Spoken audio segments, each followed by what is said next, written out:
పథకాన్ని మరింత సమర్థవంతంగా అమలు చేయడానికి తెలంగాణ ప్రభుత్వం కీలక సంస్కరణలను చేపట్టింది.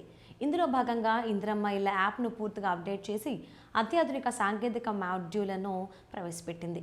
ఈ మార్పుల ప్రధాన ఉద్దేశ్యం లబ్ధిదారుల ఎంపిక ప్రక్రియను వేగవంతం చేయడం, పారదర్శకత పెంచడం మరియు మాన్యువల్ వ్యవస్థలో ఉన్న లోపాలను తగ్గించడం.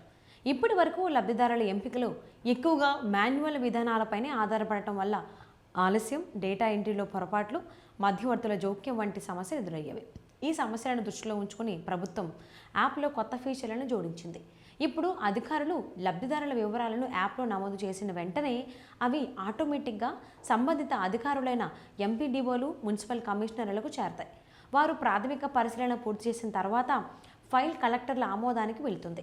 కలెక్టర్లు గ్రీన్ సిగ్నల్ ఇస్తే వెంటనే లబ్ధిదారుడికి ఇల్లు మంజూరు అవుతుంది. ఈ డిజిటల్ విధానం వల్ల మధ్యవర్తుల పాత్ర పూర్తిగా తగ్గిపోవడంతో పాటు పేపర్ ఆధారిత ప్రక్రియ దాదాపు లేకుండా పోతుంది. ఫలితంగా పనులు వేగంగా పూర్తవుతాయి. అలాగే ప్రతి దశలో ట్రాకింగ్ సులభమవుతుంది. అదనంగా యాప్లో అర్హులైన లబ్ధిదారులు మరియు పూర్తిగా విచారణ జరిగిన లబ్ధిదారులు అనే ప్రత్యేక విభాగాలను తీసుకొచ్చారు.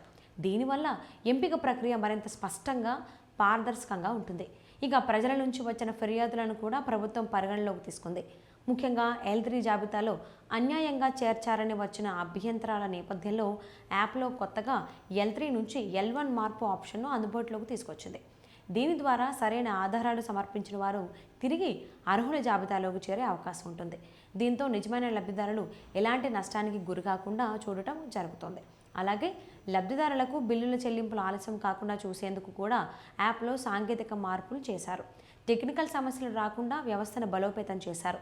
డేటా సేకరణ నుంచి ఆమోదం వరకు ప్రతి దశను డిజిటల్గా నిర్వహించడం వల్ల భవిష్యత్తులో తప్పిదాలకు అవకాశం చాలా వరకు తగ్గుతుంది. మొత్తంగా ఈ కొత్త మార్పులతో ఇందిరమ్మ ఇళ్ల పథకం అమలు మరింత వేగవంతంగా, పారదర్శకంగా మారనుంది. లబ్ధిదారుల ఎంపికలో స్పష్టత పెరగడంతో పాటు అర్హులకు త్వరగా ఇళ్ల మంజూరు జరిగేలా ప్రభుత్వం ఈ చర్యలు తీసుకున్నట్లు తెలుస్తోంది.